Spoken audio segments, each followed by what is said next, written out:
বলছি এটা কি ইয়ার কি হচ্ছে নাকি? পশ্চিম মেদিনীপুরে ভয়ানক বন্যা চলছে আর এদিকে আমাদের মুখ্যমন্ত্রী হেলিকপ্টারে করে আকাশপথে বন্যা পরিদর্শন করছেন। মুখ্যমন্ত্রীর কাজ কি? বন্যা প্রবণিত এলাকায় সেখানে পায়ে হেঁটে গিয়ে সেখানে মানুষদের সাথে কথাবার্তা বলা আর তাদের সমস্যার সমাধান করা। কিন্তু এখানে হচ্ছেটা কি? যারা এই সমস্ত বলে অপপ্রচার করছেন, আপনারা কি জানেন গত 50 বছরের ইতিহাসে পশ্চিমবঙ্গের কোন মুখ্যমন্ত্রী আজ প্রথম বন্যা পরিদর্শনে গেলেন? মানে একথা আমি বলছি না, একথা সেই বন্যা প্রবণিত এলাকার মানুষেরাই বলছে। 1986 সালে জ্যোতিবাবু যখন বাংলার মুখ্যমন্ত্রী ছিলেন, তিনি তখন কিন্তু বন্যা পরিদর্শনে গিয়েছিলেন। তারপর থেকে কোন মুখ্যমন্ত্রী যাননি। এরপর আমাদের নতুন মুখ্যমন্ত্রী শুভেন্দু অধিকারী আজ পরিদর্শনে গিয়েছেন। শুধু পরিদর্শনে যাননি, সেখানে গিয়ে মানুষদেরকে অনেকগুলো ভরসা দিয়েছেন। সর্বপ্রথম যে সমস্ত মানুষদের বন্যার জলে ঘর ক্ষতিগ্রস্ত হয়েছে, তাদেরকে ঘরটা ঠিক করার জন্য সরকারের তরফ থেকে প্রাথমিকভাবে 30,000 টাকার আর্থিক সহায়তা করা হচ্ছে, যেটা নিয়ে তারা তাদের ঘরটাকে আবার পুনরায় নির্মাণ করতে পারবে। এছাড়াও যে সমস্ত চাষিদের চাষের ফসল নষ্ট হয়েছে, তাদেরও নাম নথিভুক্ত করা চলছে। সরকারের তরফ থেকে তাদের জন্য প্রকল্পের সুযোগ সুবিধা নিয়ে আসা হবে।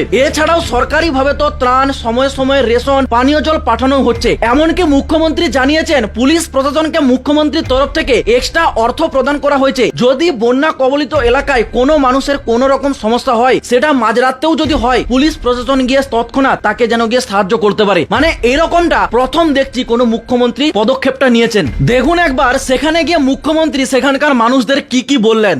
ইতিমধ্যে এই ব্লকে 11,000 প্রধানমন্ত্রী আবাসের বাড়ি কাজ চলছে।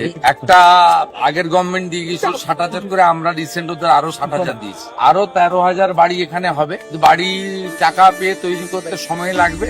যে 3,200 বাড়ি ড্যামেজ হয়েছে সবং ব্লকে প্রাথমিক ভাবে, তাদের প্রত্যেককে 30,000 টাকা করে বার্ড ড্যামেজের জন্য দেওয়ার সিদ্ধান্ত হয়েছে। আজ থেকে প্রধানমন্ত্রী শস্য বীমা যোজনার ক্যাম্প করা হচ্ছে। ক্ষতিগ্রস্ত পান চাষি, ধান চাষিরা সেখানে নাম লেখাতে পারবেন। মাদুর কাঠিটা ইন্স্যুরেন্স স্কিমের মধ্যে নেই, তাদের জন্য আলাদা কিছু ব্যবস্থা আমি নেওয়ার জন্য নির্দেশ দিয়েছি। সে ব্যবস্থা হবে। এলাকায় জল যেটা ডেঞ্জার লেভেলে উপরে বইছিল, এখন under control.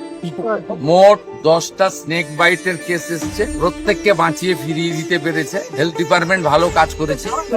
PHE water pouch distribution করেছে। পুলিশকে আলাদা করে টাকা দেওয়া হয়েছে, তারা যাতে জলবন্দী লোকেদের বাড়িতে রেশন এবং 20 লিটারের খাওয়ার জলের জারকিন পৌঁছে দিতে পারে। সে কাজগুলো তারা করছে। আমি আকাশপথে পুরো 5টা গ্রাম পঞ্চায়েত দেখেছি। এখানে এরা বলছিল 1986 সালে জ্যোতিবাবু এসেছিলেন, তারপরে এই কোন মুখ্যমন্ত্রী 1986-তে, তাই তো বললেন যে জ্যোতিবাবু এসেছিলেন তারপরে।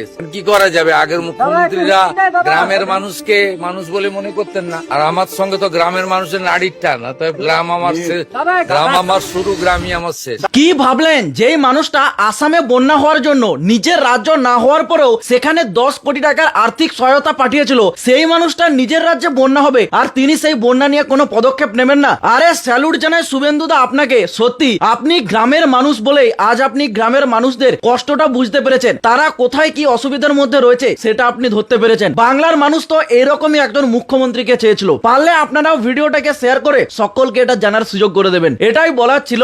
জয় শ্রীরাম।